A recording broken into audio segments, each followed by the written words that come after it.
Ustedes no me escogieron a mí, sino que yo los escogí a ustedes y los designé para que vayan y den fruto y que su fruto permanezca.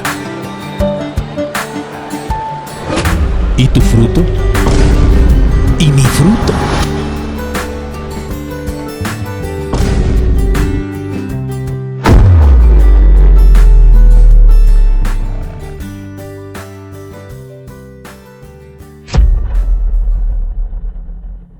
Hoy comenzamos esta nueva serie de reflexiones bíblicas que pretenden empujarnos siempre a crecer en el Señor.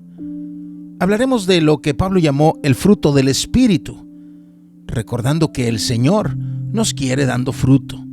Él dijo que Él es la vid verdadera y que el Padre Celestial es el viñador. Y también dijo que todo sarmiento, que todo vástago, que todo pámpano que en Cristo no da fruto, el Padre lo quita. Y dijo que todo sarmiento que sí da fruto, el Padre lo poda para que dé más fruto. Así que de entrada, si no estás dando fruto, te llamo a arrepentirte, porque si no, el Padre podría arrancarte. Y si ya estás dando fruto, aunque sea poco fruto, te animo a confiar, porque la poda viene, porque el Padre te ayudará a que tu fruto se multiplique.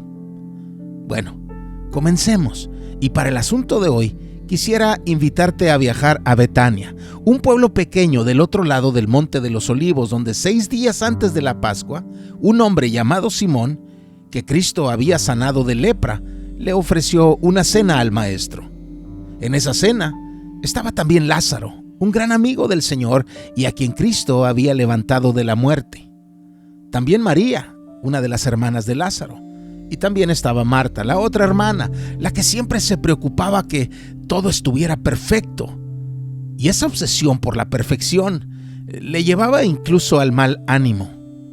En otra ocasión, sabiendo Marta que Cristo les visitaría, se puso a preparar la cena, a limpiar la casa, que también estaba en Betania.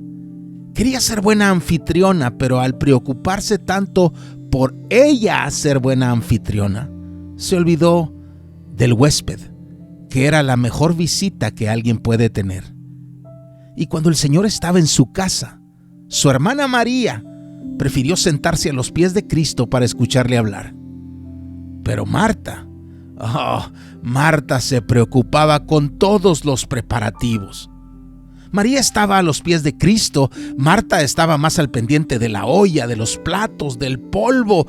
Así que va con Jesús y le dice: Señor, ¿no te importa que mi hermana me deje servir sola?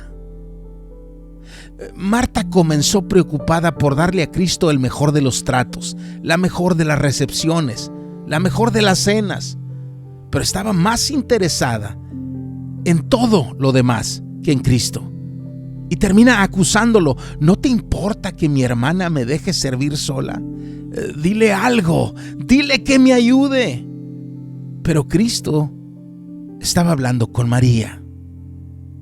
Estaba haciendo algo, estaba diciéndole algo, estaba compartiendo con ella la palabra.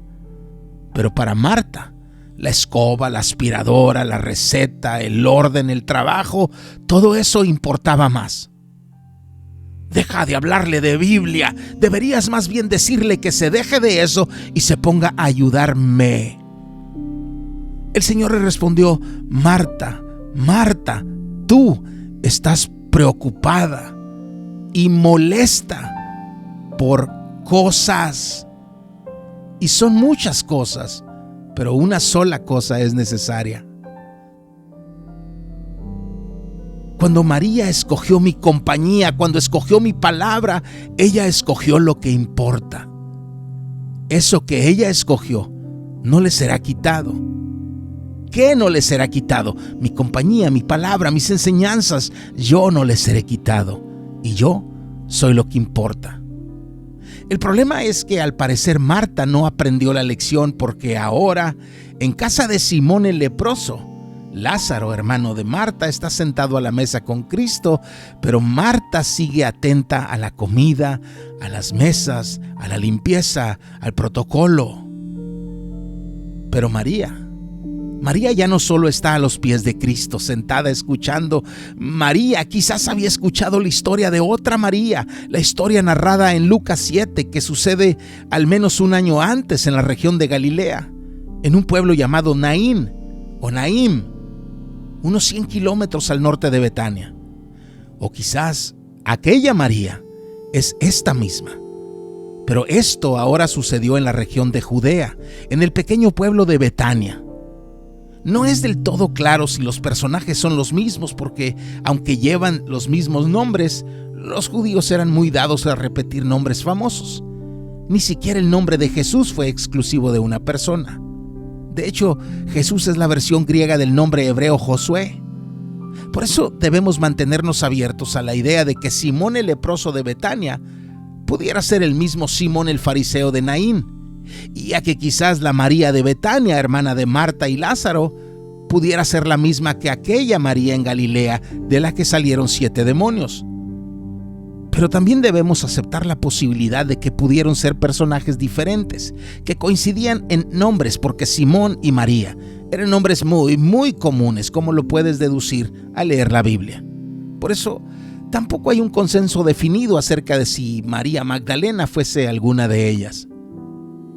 Pero si esta María en Betania no es la misma que aquella en Naín, quizás al menos debió haber escuchado la historia y quiso repetir ese gesto con el Señor. Solo que en aquella ocasión, en Naín, esa María regó los pies de Cristo con lágrimas, luego los secó con su cabello, luego los besó y luego los ungió con el perfume. En esta ocasión, en Betania, esta María derramó el perfume sobre la cabeza de Cristo, cubriéndolo totalmente con él, y luego le secó sus pies con su cabello. ¡Qué escenas!, ¿no? Pero algunos, cuando vieron eso, Marcos dice que algunos estaban indignados.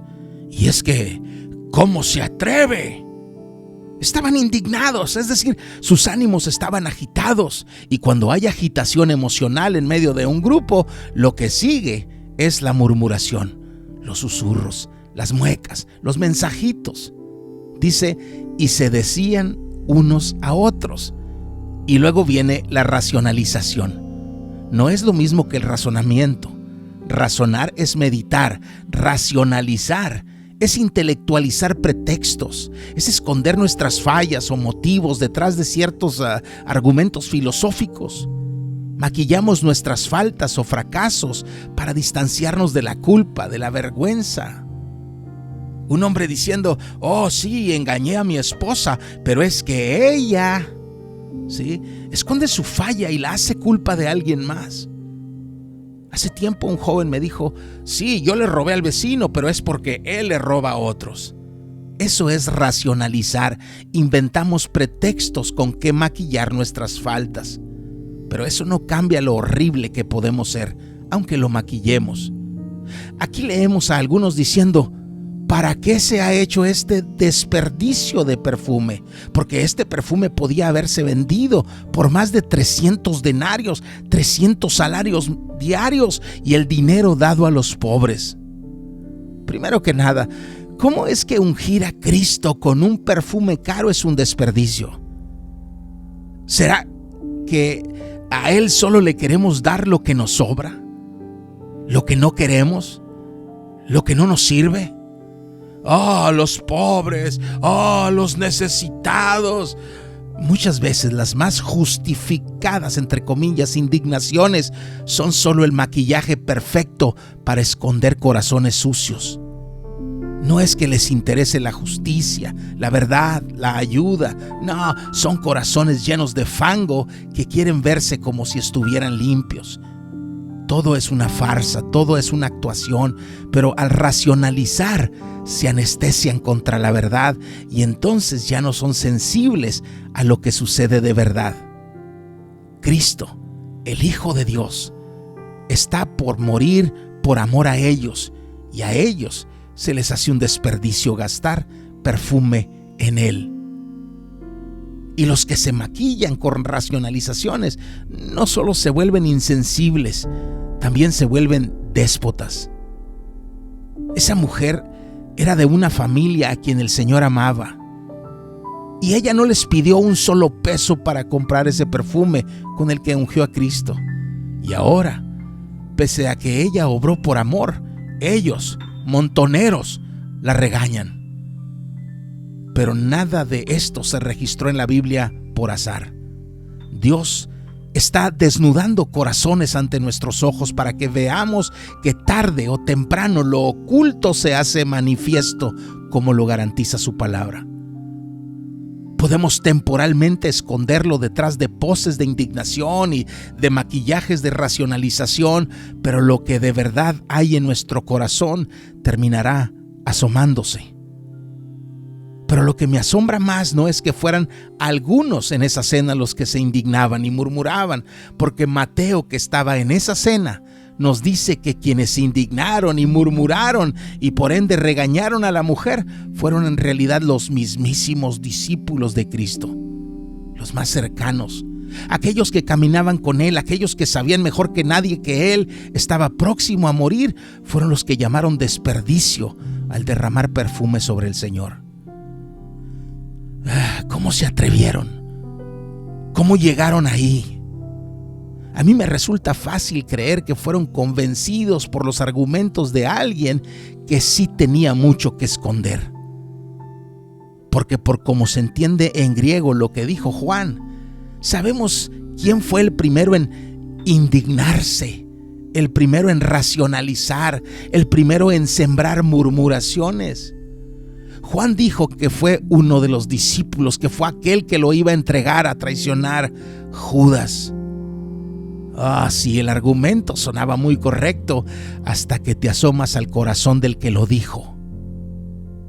Y Juan nos permite asomarnos al corazón de Judas porque nos dijo también que Judas no dijo eso porque se preocupara por los pobres, sino porque era un ladrón. A Judas quizás le simpatizaba Cristo, pero le interesaba más el dinero. Este pasado domingo de resurrección, después de un tiempo devocional matutino, quise escribirle a un amigo a quien contacto vía Instagram. Apenas abrí la aplicación y me tropecé con un video. Una persona que ni conocía ni seguía, pero que desde su dolor había creado contenido para quejarse y exponer la codicia de muchos que dicen ser siervos de Dios. Me dio tristeza, porque me consta que hay muchas de esas historias al interior de la iglesia de Cristo, pero luego cuando abrí su perfil lloré, porque ella se describe como huérfana espiritual, al haber sido cercenada de su congregación. Así que le escribí con dolor, con rabia, con frustración. Nadie debe apropiarse de la iglesia de Cristo y manejarla como si fuera suya. Y nadie que ame a Cristo debe ser desarraigado de su comunidad de fe. Y quizás lloré porque ya estaba sensible, porque días antes, hablando de Dios con alguien que no lo conoce, escucha bien, él no conoce a Dios, pero me dijo haber hablado con su esposa acerca de ser pastores y de abrir una iglesia, porque había visto 2 o 3 iglesias abrirse alrededor de su casa y veía eso como una oportunidad para carros del año, de anillos, de relojes, de trajes finos, de comidas en restaurantes, de autoridad, de popularidad para los que las dirigen. No todos somos así. La gran mayoría no lo somos. Pero muchos de los más visibles, de los más ruidosos, de los más reconocidos sí lo son. Había un Judas entre los cercanos a Cristo, porque siempre hay de esos entre nosotros. ¿Recuerdas a Judas? Era de los 12, con todo lo preocupante y desafiante que eso suena. Por eso el Señor nos dijo, cuídense de los falsos profetas que vienen a ustedes con vestidos de ovejas, pero por dentro son lobos rapaces. Y quiero poner atención a esta palabra, porque vienen vestidos, disfrazados, son apariencias, son una ilusión, son una actuación, pero el hecho de que se disfracen testifica de que aunque racionalicen lo que quieran y se indignen y se justifiquen, el disfraz que visten hace evidente que ellos en silencio saben lo que son: falsos, lobos, rapaces. pero vienen en dirección nuestra. Son inevitables. Tarde o temprano tendremos que lidiar con ellos y muy probablemente en más de una ocasión.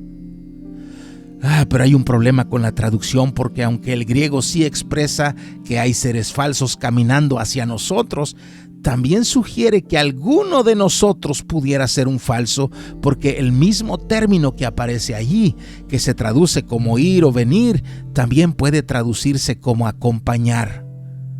Por eso, cuídense. Pero no significa protegerse solamente.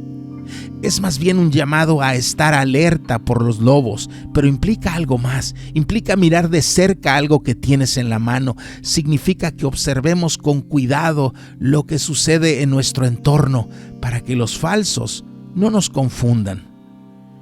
Que no siembren entre nosotros sus ideas, como aquellos discípulos en Betania que terminaron haciendo eco a las frases de Judas, que solo quería robar. Por eso el Señor nos dijo: por sus frutos los conocerán.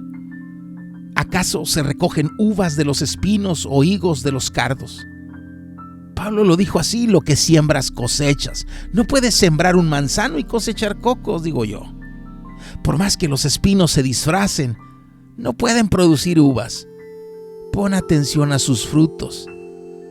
Así, todo árbol bueno, léelo de nuevo, todo árbol bueno da frutos buenos, pero el árbol malo da frutos malos.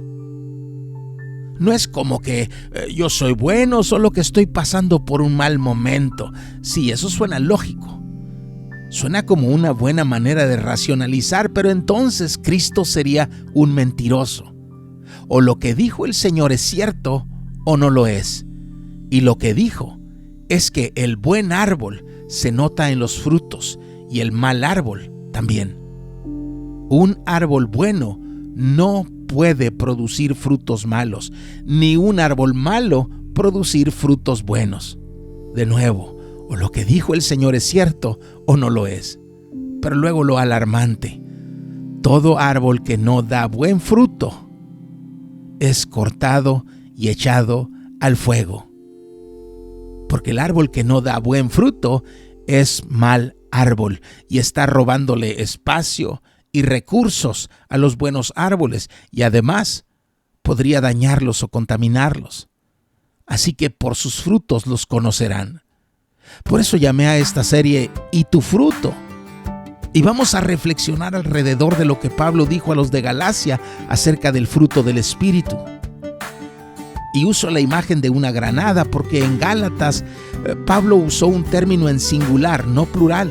Es un fruto, pero algo así como la granada. Un solo fruto, pero con varios frutos en su interior, pero todos juntos forman un solo fruto. Un grano no hace la granada. Por eso trabajaremos en las 9 que se mencionan en Gálatas 5. Pero aunque por el nombre de la serie parece que nos interesamos más en el fruto ajeno, en realidad la forma correcta de verla sería preguntándote: ¿cómo está tu fruto? Vamos a trabajar en eso.